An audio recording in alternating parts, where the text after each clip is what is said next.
ഭരണം മാറി എരണം കെട്ട തറവാട്ടുകാർ അധികാരത്തിൽ വന്നതിന് ശേഷം എന്തൊക്കെ അനർത്ഥങ്ങളാണ് കേരളത്തിൽ നടക്കുന്നത്.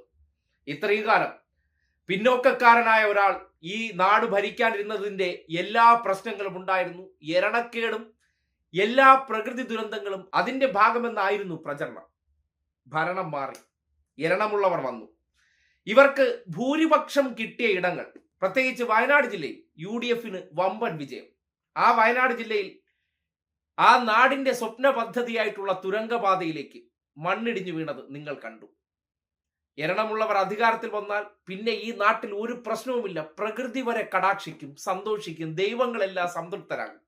ആ സംതൃപ്തരാകുമെന്ന് പറഞ്ഞതിന്റെ അടിസ്ഥാനത്തിൽ ഈ നാട്ടിൽ പകർച്ചവ്യാധി പൊട്ടിപ്പുറപ്പെട്ട് അതൊന്ന് അടങ്ങി വന്നപ്പോഴാണ് അടുത്തതായിട്ട് മണ്ണിടിച്ചിൽ തുടങ്ങി 7 പേരുടെ മരണത്തിനിടയാക്കിയത്. അതൊന്ന് ജസ്റ്റ് അയഞ്ഞു വരുന്ന സന്ദർഭത്തിൽ അടുത്തത് കോഴിക്കോട് റെയിൽവേ സ്റ്റേഷന്റെ പ്ലാറ്റ്ഫോം ക്ലോക്ക് ടവർ തകർന്നു വീണ് ഇല്ലാതായിരിക്കുകയാണ്. ഇനിയിപ്പോ ഇതിന്റെ കുറ്റവും പിണറായിലേക്ക് അങ്ങ് ചാർത്തി രക്ഷപ്പെടാൻ നോക്കും.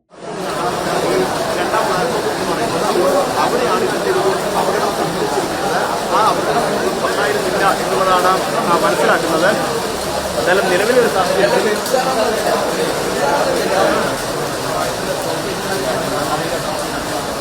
ഈ ബ്ലോക്കിന്റെ ഭാഗമായിട്ട് കുറെ കാലമായിട്ട് പഴക്കമുള്ള ഈ സംഭവം ഉണ്ടായിരിക്കുന്നത് ഫ്ലൈഓവറിന്റെ ഒരു ഭാഗം കൂടി രണ്ടായിരം കാരണങ്ങളിലൂടെ ഫ്ലൈഓവറിലേക്കാണ്.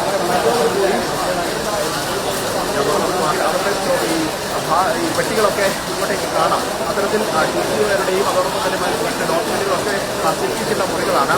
ആ മുറികൾക്ക് സമീപത്താണ് ഈ സംഭവം ഉണ്ടാകുന്നത്. ആദ്യഘട്ടത്തിൽ രക്ഷാപ്രവർത്തനം നടത്തിയിട്ടില്ല, അല്ലെങ്കിൽ ഇതിനിടയിൽ ആളുകൾ ഇവിടുത്തെ ജീവനക്കാരും അതോടൊപ്പം തന്നെ ഈ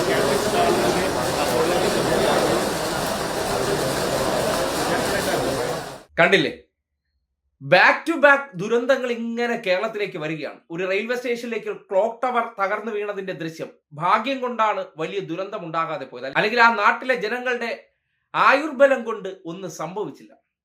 പക്ഷേ തുടരെ അനർത്ഥങ്ങൾ വരുമ്പോൾ ഈ നാട്ടിലെ പ്രകൃതി അസ്വസ്ഥരാണ്, ദൈവങ്ങൾ പോലും അസ്വസ്ഥരാണോ എന്ന് തോന്നിപ്പോവുകയാണ്.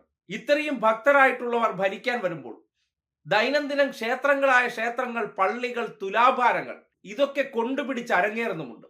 പക്ഷേ നാടിനെ സംബന്ധിക്കുന്നിടത്തോളം, ജനങ്ങളെ സംബന്ധിക്കുന്നിടത്തോളം കഴിഞ്ഞ 1.5 മാസത്തിനിടയിൽ ഭരണത്തിലേറിയതിനു ശേഷം കിട്ടിയിരിക്കുന്നതെന്ന് ചോദിച്ചാൽ പകർച്ചവ്യാധികൾ കിട്ടി, പവർ കട്ട് കിട്ടി, തുരങ്കപാത പോയി കിട്ടി. ഇപ്പോ കോഴിക്കോട് പ്ലാറ്റ്ഫോമും കൂടി പോയി കിട്ടുമ്പോൾ എരണം കൂടിയവർ അധികാരത്തിൽ വന്നാൽ പ്രകൃതിയൊക്കെ കടാക്ഷിക്കുന്ന രീതി കാണുമ്പോൾ ഈ നാട്ടിലെ ജനങ്ങൾ ഭയപ്പെടേണ്ടിയിരിക്കുന്നു. നിങ്ങൾ വിശ്വസിക്കുന്ന ദൈവങ്ങളെല്ലാം എന്തോ കൊണ്ട് അസ്വസ്ഥരാണ്.